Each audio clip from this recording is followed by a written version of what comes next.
Welcome to the Side Action Podcast, the sports gambling show that covers everything in the world of sports betting from A through Z.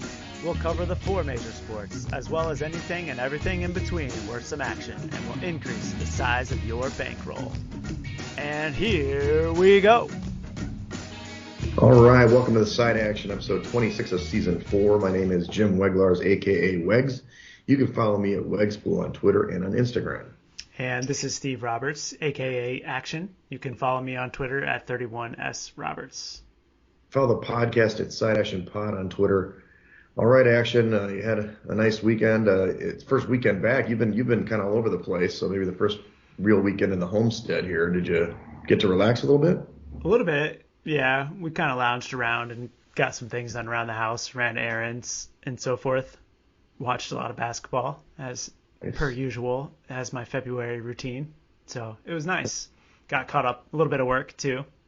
How about you? It was a volleyball weekend, Action. I don't know. I'm a yes man. You know, I've got a T-shirt that's going to come out. I'm a yes man and avocado guy. I don't know, because I just had some avocado, actually. Delicious. Anyway, so everybody just asked me to play this weekend, which was great. The problem was I had President's Day off, so I ended up playing a total of 9 hours over 3 days and 24 games. I calculated 24 games in 54 hours. And so I'm still a little tired, actually, but fantastic workouts, seeing different friends, playing with different people. Unfortunately, you got to play way out in the suburbs, so it's a long ride. I actually spent Sunday afternoon with your cousin, as you know, Mr. Trelevin, and you probably know that they're talking about moving to Florida or something now. So yeah, I wanted to make sure I got them before they headed out of town. And we watched a little basketball when I was over there, and it was a nice visit. But I spent a lot of time in the greater southwest suburbs this weekend for whatever reason. And the Pistons got a big win on Saturday. I should put that in. There's only one more regular season game. We are primed for the playoffs, so we're ready to go. Nice. Yeah, Pistons seem like they're the heavy favorite in the league, so hopefully they can come home with the hardware. Yeah, we'll see. It's a 2-day tournament next week, so more on that later. The other thing I did, as you know, last night, did a little second Rave-On hosting was the Iowa-Michigan State game. Not much of a game, actually. And it was thankfully you popped on there, although it was pretty good conversation this time. I mean, at least there was, about the same, maybe 8 people in there. It was a good game for like about a half, maybe, sort of. I checked. I think it was like 18 points by halftime, or maybe that was early second half. It was. I think it was 15 and a half or 14, but they had cut it to 10 at one point, even cut it maybe to 8 at one point. But yeah, it was a blowout after that. Well, good segue there. Let's go right into hoops. We're all NCAA hoops now. We're only about less than a week from March Madness, so we're all ready. I know that our listeners are getting ready, and people out there don't even know about college basketball until about a week or two. But why don't you talk us through the Action Index? I see. Was Arizona number 2 last week, or is that? Yeah, not a ton of movement here. At the top, Gonzaga, Arizona, Kentucky, Baylor, and Kansas. But the thing that I noticed as I was putting these numbers together is that the gap between number 1 Gonzaga, and number 2 Arizona is widening after every single game. They're now 4.5, almost 5 points clear of the field, which is remarkable. Right. I mean, it's tough, and I don't know. I mean, you're using KenPom numbers, which involve strength of schedule. Obviously, the Zags, they're going to play some of the better opponents this week, actually. Mm-hmm. True. And the Pac-12 has, some pretty good teams with some crappy teams. So you'd think, though, that teams like Kentucky, although Kentucky, you can see they're really close to Arizona, they've got a tough schedule, as does Baylor. Like the Big 12 and SEC are all through this list, by the way, besides the top 2 and I guess Houston and Purdue. But you really have Big 12 SEC focus, which I think is, spoiler, I think that's going to be some of the better teams going forward in the tournament as well. So you kind of threw this on here. Action's always trying to surprise me. Got to think on my toes. But you've got some wooden, futures here, and you kind of had to go off, bet online or get out of the Michigan. You want to tell us a little story about this? Yeah, I was shopping for some Wooden Award futures, mainly as a hedge against a couple of bets I've made on Purdue Boilermakers to win the Big Ten regular season. And Sure. so looking ahead at the schedule, I believe that Wisconsin has the easiest schedule coming home down the stretch, and they're really the biggest competitors to that bet to Purdue not winning the regular season. And so I'd Right. also done some reading and obviously watched Johnny Davis play a lot and thought to myself that a bet on him to win the Wooden Award could be a pretty good hedge against my Purdue futures in the case that Hmm. Wisconsin rises up and actually takes home the crown. And so I started Right. searching and quickly realized that Michigan doesn't allow betting on collegiate award competitions. And so I had to look Hmm. elsewhere, offshore, namely. Here are the odds from Bet Online. But I found out that Indiana and Illinois and Ohio all have the Wooden Award odds. There you go. So So you can tap your buddies for the local books over there, like here in Chicago, or your brother up in Indiana or something. yeah, Huh? I need to find some runners. That's right. That's right. Well, let's look at some of this. I mean, we've talked about Kentucky and Shigwe. Great name, tough spelling. There's a T in their action. Oscar Shigwe. He's the heavy favorite at plus 105. And I know that. I mean, he's been great. I really like him. Like I said, I talked about him in past episode about the interview. You've got Kofi Coburn, plus 400. He's a beast for sure, and he's definitely their MVP on their team. Although they've got good guards. But last night I saw this guy, Keegan Murray, plus 500 here from Iowa. This kid Hmm. he's silk, super smooth in the offensive end, plays a little defense. He's a twin brother, Chris Murray, and that's Kenyon Murray's kid. Used to play at Iowa. So they were talking him up last night, and he really delivered. He scored, I think he scored like 5 games in a row over 26 points now or something like that, Yep. if I heard the broadcast right. So you got Coburn plus 400, Murray 500, and there's your Johnny Davis plus 500 as well at Wisconsin. And it's kind of interesting to me that there's been not a down year in the Big Ten, but there's been talking. Like last year, I think everybody thought the Big Ten was the best conference. So you've got these three guys right here that are doing great besides Shigwe, and then you kind of look at some other conferences with Baji, that's the Kansas guy, plus 1,000, Hmm. and Chet Holmgren plus 2,000. So obviously, you always like the longer shot guys, or were you just going to stick with Johnny Davis for Well, the I hedge? found Johnny Davis DraftKings in Indiana at 12 to 1, so pretty significantly Oh, different odds nice. than what we're seeing here at Bet Online. And I made the bet mainly as a hedge, but I think that Johnny Davis has a shot too. He's been missed. He doesn't score all that much in Kentucky this season. Um, He he's doesn't. more of a rebounder. So when it comes down to it, I'm not sure that he should be such a heavy favorite at the top of the board, and I think the value lies further down. Hmm. I agree. I agree with you on that. Definitely watched the guy last night. I've seen Johnny Davis play. He's a player. And he really, you take him. I don't know how they do the Wooden Award. It's a little different than any other award. It's stats. It's not necessarily MVP type stuff. But it would be interesting to have back-to-back Iowa guys win it. I mean, Yeah, that's Garza right. last year, irony. But Davis is definitely there. You take Davis off that team. I mean, that's their offense, right? I mean, especially in the fourth, end of the game. Yeah, I would say Anybody else you don't have listed here? What's that? if the Wooden Award was an MVP, it would certainly be Johnny Davis because I think Wisconsin would be hot garbage without him. There you go. They're not going to give him the Wooden Award, but Jabari Smith from Auburn is certainly a great player. You've got Chet Holmgren here, who that's a Zags guy. I mean, Timmy, I guess they compete, they would split votes or something. It's kind of an interesting field, so it is a kind of a short board here. There's nobody else that you've considered in this award to throw some money on a longer shot. Well, coincidentally, these are the only players that Bet Oh, Online has listed. So I did see some additional at some of the domestic books in Indiana and Illinois okay. that are longer odds. I think Jaden Ivey is on the list somewhere as well as Zach Edey, the Purdue big man. But they obviously would split votes. And I really think that it's tough for a West Coast player like Chet Holmgren to get the notoriety and the visibility that is required to win this award because the Eastern and Central time zone pretty much dominates the landscape of college basketball in the regular season. And he's a freshman, right? Yes, It's pretty rare a freshman win this award anyway. It seems like to right. always be an upperclassman. Maybe they're considering other things like academics and civic duties. I'm not really sure, but Um, okay, well, it's good to know. I mean, I guess not just seeing Murray, I like his game, but I think Davis is a good bet there, especially if you got him 12-1. Yeah. Well, let's review our week. We're not burning up the the airways on our picks lately, but it's always good to talk about.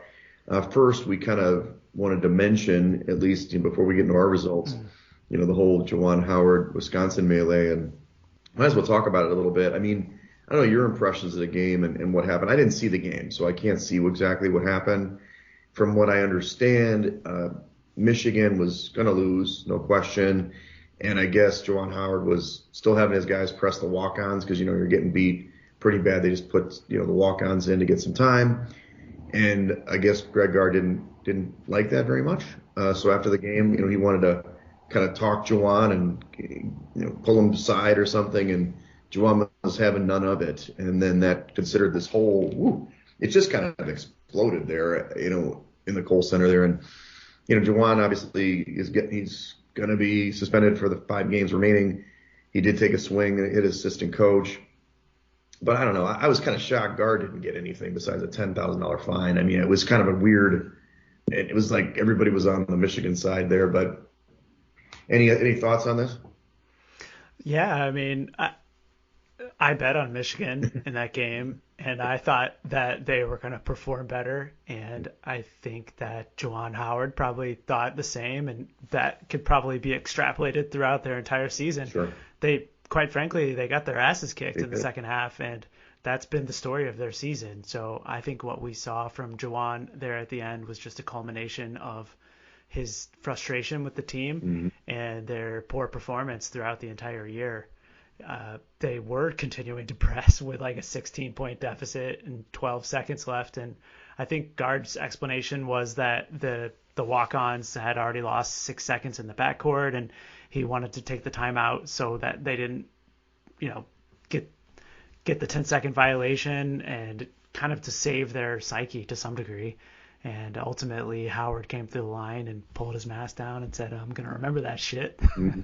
And then Gard tried to grab him and explain it. And ultimately, that's what set him off. Right. So, It's tough. I mean, I guess now Howard's going to be, because I guess there was an incident last year too, so he's definitely going to be very short leash now at this point going forward. But we'll talk about it later in the handicaps. I think you have the game down there. I mean, Phil Martelli is certainly, obviously a longtime coach of St. Joe's, brought that team to the tournament many times.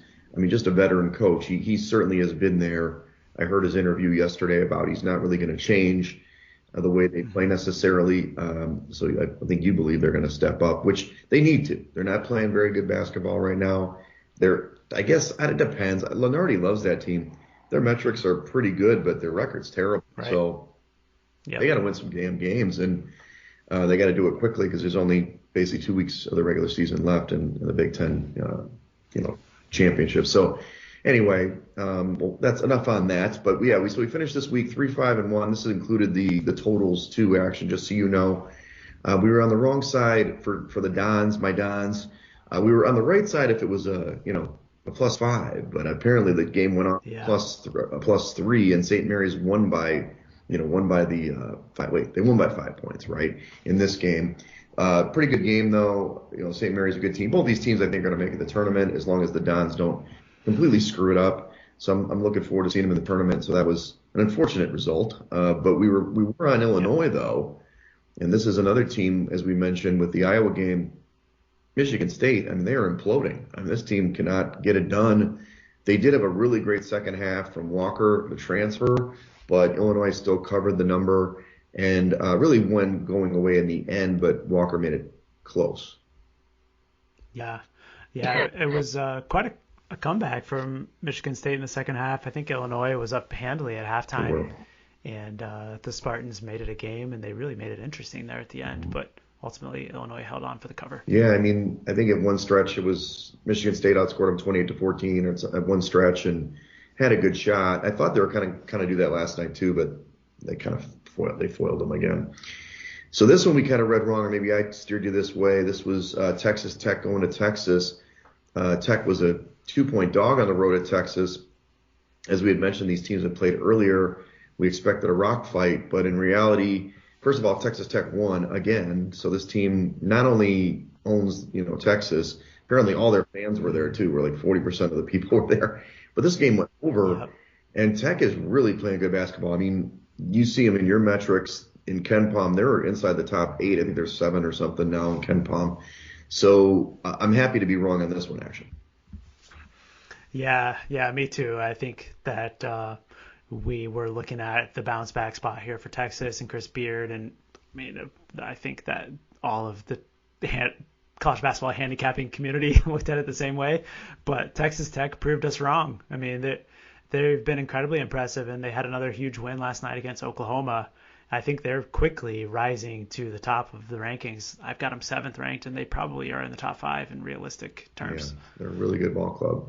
So watch out. You have that ticket in your pocket, so good for you, action.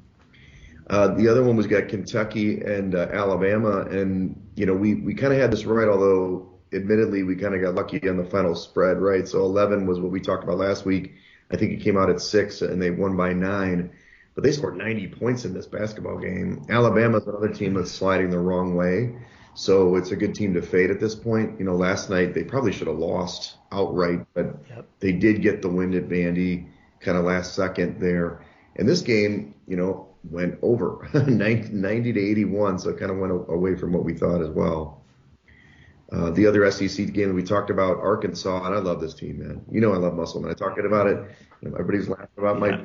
joke about the wife, but hey, come on, can I tell you, he's got a good woman behind him. This team is just rock star, man. I mean, they only losses to Alabama in their last 13, 14 games, and they Yeah. went to 10, or they hosted Tennessee and won outright. They won again last night after trailing at Florida, so I really like this team going forward. Yeah, agreed. That was a big win last night. I was against them with the Gators and took an L there and was impressed by their performance as well. Right. We didn't do too great with Northwestern. We can skip that one. Can't trust that team. But this game was interesting. Villanova against UConn. It's a great game last night. Danny Hurley gets kicked out in the first half, which was very interesting. And but they came from behind. They were down, I think it was like 5 points in the last 30 Yep. seconds of this game to actually win the game in regulation. That's UConn by 2. So it was a push. So we got a push out of it on the betting board. But I was a little surprised Nova couldn't hold them off. Yeah, me too. I unfortunately took Nova +1 on the opener, Mhm. and they were up 4 with 30 seconds left. And I got to be honest, there were some pretty putrid refereeing calls there in the end. Gillespie got fouled when they called it a jump ball. Then UConn took the lead, and then on the very next play, Gillespie came down, and it was a questionable charge call, which led to the late game free throws. Right. And then the Connecticut player decided just to doink the second one. So I know there was a lot of the handicapping community that had Villanova +2.5 that got the win there too. It was an interesting outcome. Yeah, interesting. Well, let's go into this week's matchups. I mean, there's several that we're looking at here. So tomorrow, that's the 24th, on Thursday, we are looking at Ohio State +5 at Illinois. The total is 143. This is a huge game in the Big Ten. I mean, Illinois still can technically take the Big Ten crown. They keep winning. EJ Liddell is a stud inside. I don't know. He obviously can bring Kofi out of the paint unless they put somebody else on him. And I don't know if they probably played earlier this season, but no, they haven't. It's the one matchup. Such a big conference, so they can't always play twice. Yeah. But are you on? I kind of am favoring Ohio State here a little bit, even though I love Illinois. They're a local team for me. Any thoughts on this one? I'm going to look to Illinois here. This is a problem that Ohio State has had all season. And, I think it was Monday, they played against Indiana, and I had a very similar handicap in that Ohio State just can't guard opposing big men. Trace Jackson Davis and his partner had a big game on Monday night, and Indiana gave it away at the end. Long story short, that was a loser. But this is the same handicap in that Ohio State's not going to be able to stop Kofi on the inside. Braxton Key's a sophomore. He's a great player, but he just doesn't have the defensive capability, and Liddell is just not tall enough to play against Kofi. Gotcha. So I think Kofi's going to feast in this one, and I like the home Illinois team. Okay. Opposite sides. I guess officially we'll take Illinois since I should have stuck that way, but I'll root for the Buckeyes this time. Another game we've identified is the Zags are going to San Francisco. This we kind of just talked about. The Zags have to play their tough teams in the WCC. Mm-hmm. It's a 9-point game. Is that the official line or is that just the online? Just pulling up the Thursday spreads here. It looks like 9.5. Okay, so 9.5. Right on the number there. Again, this is 8:00 Central on Thursday. The Dons are a really good basketball team, but the Zags team is so good. They haven't covered every game, right? But I have them. They're 6-4-1 in their last 11. Usually when they're kind of shorter spreads like this, 9 is not a short spread, and normally in basketball, but for them it is. I'd probably have to stick with the Zags. I mean, I want the Dons to win. I want the outright win or at least the cover. But any chance you go against the Zags? I know you're fading them. You got to talk about that too. You're minus 400, minus 700. I think it was minus 476 or something that Circa posted to take the field against Gonzaga in the national championship picture, and I definitely like that. But I'm sure it's going to be shorter when we get to Vegas in March, and I'm just going to wait. Right. But looks like would you stick with the Zags in the minus 9 here on the road? I don't know. This is a really tough one. Mm-hmm. I have Gonzaga is about 13.5 points better than San Fran on a neutral court, but this is going to be San Francisco's Super Bowl this season whenever Gonzaga comes to town. And so I think you got to bump up their home court advantage a little bit just because of the opponent, which gets you pretty close to 9.5. And so I would probably pass, but I certainly would lean to the home team here. Okay. Let's go Dons. You can do it. By the way, did I mention that? Did I say this last week that we have listeners actually? Believe it or not, actually people listen. Oh yeah. Nice. Did I tell you that I was mentioning that Bill Russell was the famous guy from San Francisco. Yeah. There's another Bill Cartwright apparently. Oh wow. Primetime texted me like Friday morning, hey, Bill Cartwright, University of San Francisco grad. I'm like, there we go, ding, another listener. Thanks for the download. So thanks again. Big WCC guy. Well, he's a Santa Clara guy, so you know that. He went to school with, the best Santa Clara guy ever, Steve Nash. So apparently he dunked on him once. I'm just joking. I just said that. Okay, so Saturday we have no Friday night action. I'm sorry, I wasn't joking about that. Yale Penn game last week, which was kind of close, but unfortunately Yale took them down. So we're to Saturday here on the 26th. A Big Ten matchup. You've got Purdue at Michigan State. I think I know where you're going here. Purdue is a 2-point favorite here. You're speculating on the road. Total of 152 at 11 a.m. You, of course, like Purdue to dominate because Michigan State, have they given up? I mean, they're going to win another game here, but they've lost like 5 of 6 now. Yeah. I certainly would never suggest that Izzo's team is going to give up because he's too good of a coach to let it happen. But this is really just about the matchup for me. Same thing that I said last week against Illinois. Yeah. Marcus Bingham on the inside just can't guard bigs. No. And Purdue has 2 of the best in the league between Zach Edey and Travion Williams. And I think they're just going to dominate in the paint. And I think that Purdue is going to run away with the victory here. I have them as 8 points better than Michigan State, and if I could lay 2 here, I'd be happy to do so. Well, the thing about Michigan State, and I've said this for about 3 or 4 weeks whenever we started doing college basketball, they can't score. They got no good score. They had Malik Hall last night. They're playing Iowa. Iowa's not a great defensive team, actually. Last time I checked, it's 100th or something in the defensive category, and we got shut down. I mean, it was like one-on-one basketball. The offense is super stagnant, so I'm with you. It's not just the defense inside the paint. I just think that they can't score in the paint. So they don't really have a threat to try to at least break down these open shots on the outside. So I'm with you there. And the ultimate X Factor, Action and Melissa will be in attendance on Saturday morning to cheer on the Boilermakers. Woohoo! All right. We got a cameo sighting. Hope you'll see on the Big Ten Network or wherever we're going to see this game. All right, let's do this next one. Kentucky at Arkansas. This is at 1 o'clock Central on Saturday. We've got we're speculating it's going to be a 3-point favorite for Kentucky on the road, 147-point total. I like the Hogs, baby. This is my team. It's my team action. They may not win the title, They got pretty far last year. Obviously, they have basically the same team. I know that Shigue's the man, and this team's tough, but Musselman's got this team believing, and if you're going to give me some points at home, I will take it. Yeah, I think there's some merit to that. Anytime we talk about a Kentucky game, I look at the opponent's team's rebounding numbers, and Arkansas is actually not that bad, 45th ranked on the defensive glass, and so they should be able to hold their own there. But I think they may just have a hard time scoring a little bit against the Kentucky defense in this one, and so I think the number's pretty close.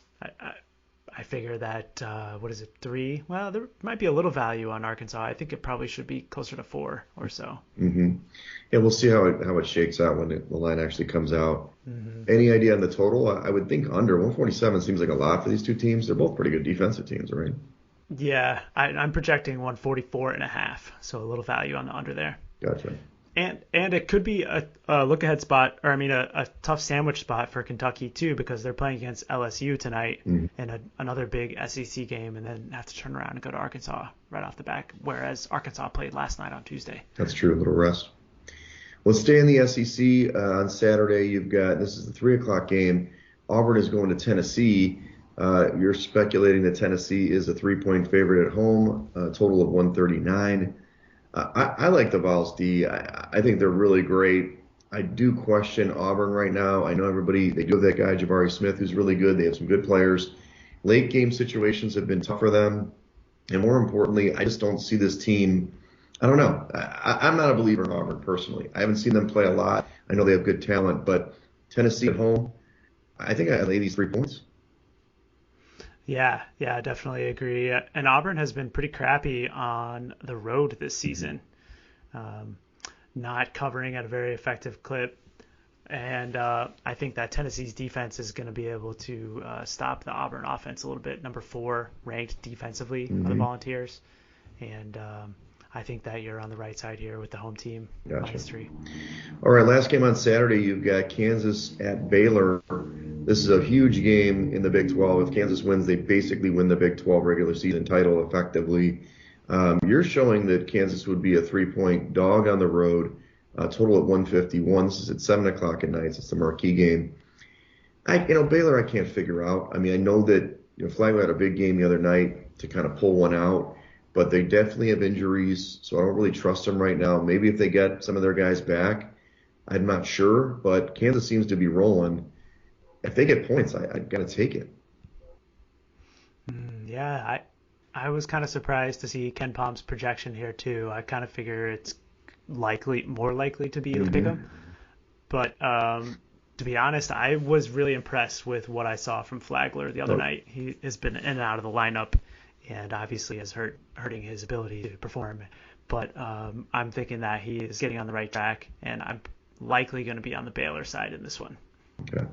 You don't think that Kansas has pretty good size, don't they? I mean, Baylor's a little smaller. What are their rebounding differentials? They about even on the boards? Yeah, I mean, they're both pretty good on the offensive glass. Kansas is 30th and Baylor is 6th. But then alternatively, defensively, they are both in the 175, 200 range. So they're really kind of offset there. Both of them really good offensively and not so good on the defensive glass. It's interesting. I don't know how that happens. Okay. Well, let's go into Sunday. I mean, Action's already eyed this up. He's licking his chops. He's got Illinois going to Michigan. He's speculating that Illinois will be probably a short dog. It's hard to say. Maybe they'll be favored on the road. But total is 141. This is at 1 o'clock Central on Sunday. You definitely like this, basically the idea that they're going to play for Martelli and they're going to take out Illinois. Yeah. I mean, I'm projecting that they are going to lose this game. It's halftime now. They're up by 2 against Rutgers. And not only did Howard get suspended, but one of their key freshmen, Musa Diabate, is suspended tonight, which I think is going to hurt them inside against Rutgers. And so getting him back off the suspension is going to be huge for them going into this matchup with Illinois. And further, I think that this is the game where they're going to get up and really match up against Coburn on the inside. I think historically Dickinson has been good against Coburn, and this is really the game that they need to win. I think they've got it circled to keep their tourney hopes alive. Yeah, they got to win probably three out of their last five and maybe a game in the tournament. So this was one they got to take it home. Okay, I'll put it on the board officially. I'm staying away from this one. Can't go against Illinois twice in one Okay, week. So, fair. um, all right, the Monday night game. Baylor's back at it against Texas this time. You're showing Baylor as a 1 point favorite on the road, total of 133. So another rock fight. This is 8 p.m. Central on the 28th. So this one I'd probably back Baylor. I think that Texas, their offense isn't great. I always think they struggle. They are at home, but as good as Beard's team plays defensively, Baylor has enough offense against this team. Kansas actually can score, so that's kind of the Hmm. handicap in the other game. It's a really tough spot though for Baylor coming off the big game on Saturday against Kansas and then 2-day turnaround and have to go to Austin and play Texas. Hmm. But I do think that there's a little value here. I show that Baylor is almost 6 points better than Texas on a neutral, and the way that they've been defending their home court this season, it doesn't really seem like they have any sort of advantage there. Right, exactly.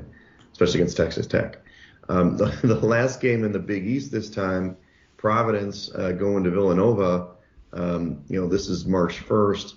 It's really interesting that Ken Pom would say this because I believe this that Villanova will be a 10-point favorite at home, total of 132. But I can't imagine that's the actual line because everybody thinks Providence is good. You and I both know they stink. And it's not that they stink, it's that they have won so many close games. I mean, this team, let me look at this numbers. I had this prepared last week and I forgot to say it. So Ken Pom puts together, if you've ever looked at the spreadsheet, it's pretty cool. This team's 22-3, which is incredible, right? Yeah. But they're 46th in Ken Pom. But do you know what category they're number one in? Luck, man. Luck. Yeah. So they're plus 0.207 in luck. I don't even know what the 0.207 means, but all I know is they're number one in luck. They have won so many games, close games. They've won overtime games against the likes of DePaul and other not so great teams. So admittedly, if I saw 10 points, I'd probably take the points with Providence. But I'm gonna tell you right now, this line's gonna come out at like 5 or 6, and Villanova's gonna beat them. Yeah.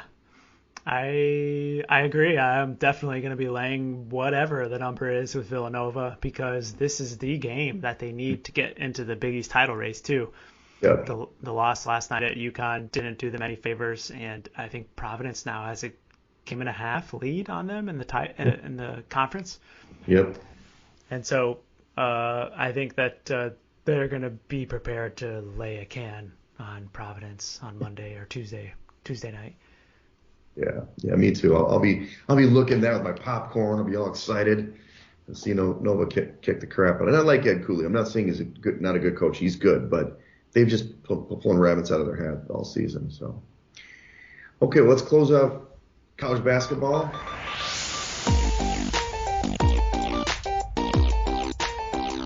Let's stick to golf now. You want to give us a recap of the Genesis Invitational last week? It was kind of an exciting one.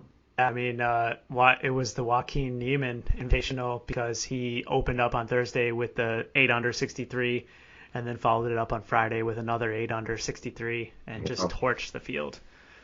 And his iron play was unlike anything that I've ever seen before. He was consistently sticking balls close to the pin. I think I saw that he had like 60 feet of putts on Thursday in his entire round. Whoa. So he was just put on a masterclass last weekend, and no one could catch him, and he ended up winning. What were his odds to win it? Oh, I think like in the 60s, 60-1.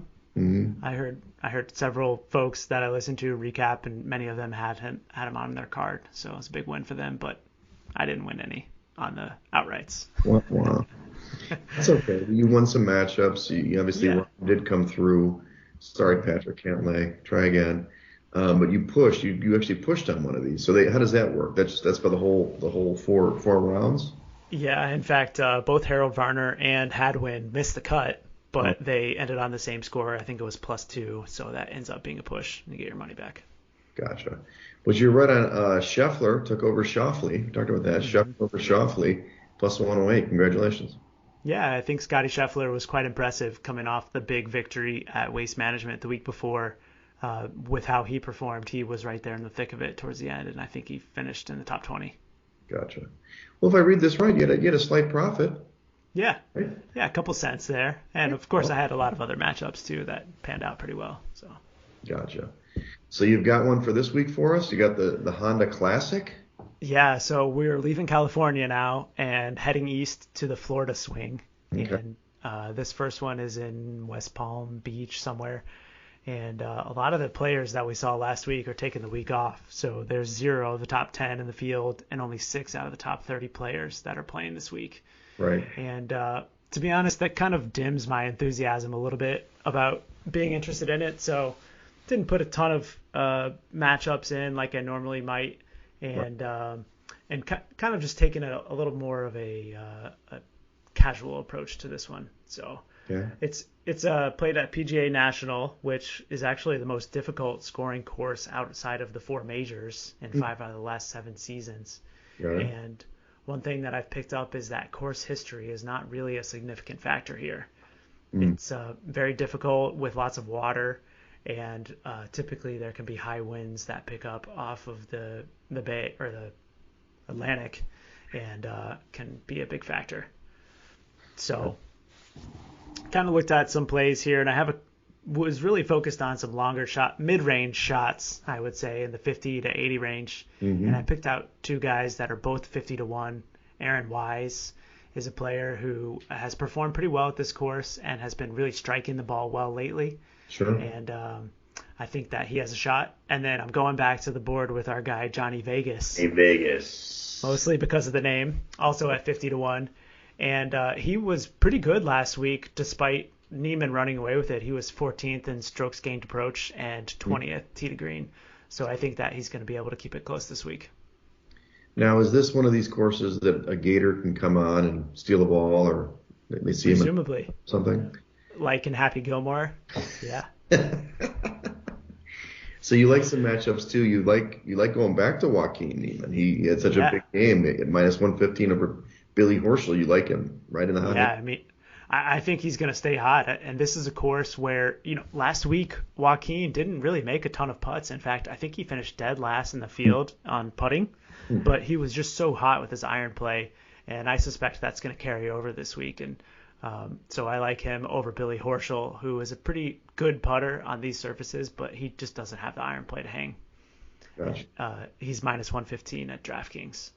And you like Keith Mitchell over Brian Harmon in this one on Bet Online. That's minus 110. Mitchell's the recent winner, so he's won this event before. You think, but even though course history doesn't play in as much. Yeah, not a huge.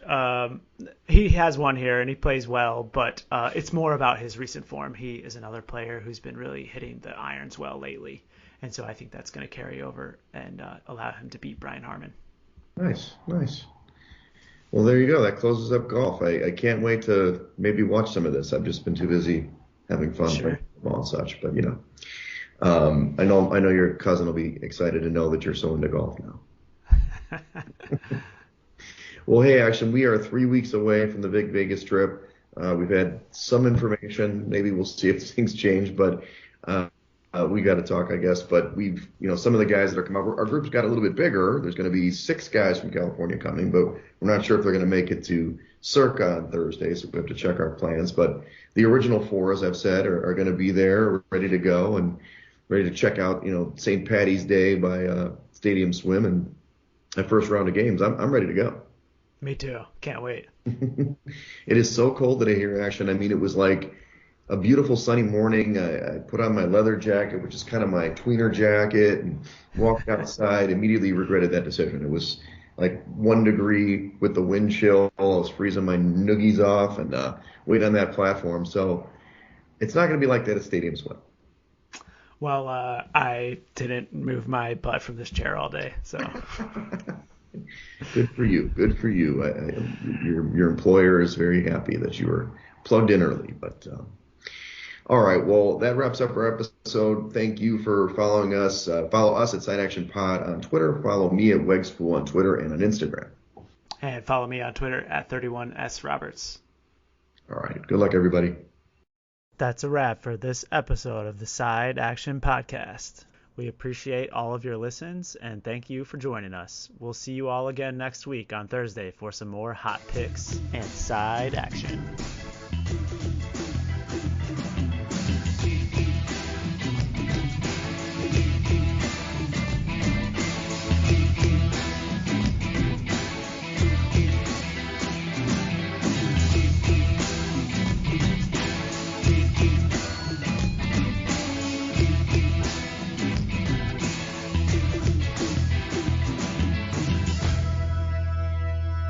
Side Action Podcast, its owners and associates take no responsibility for the opinions or statements made by the show hosts or their guests.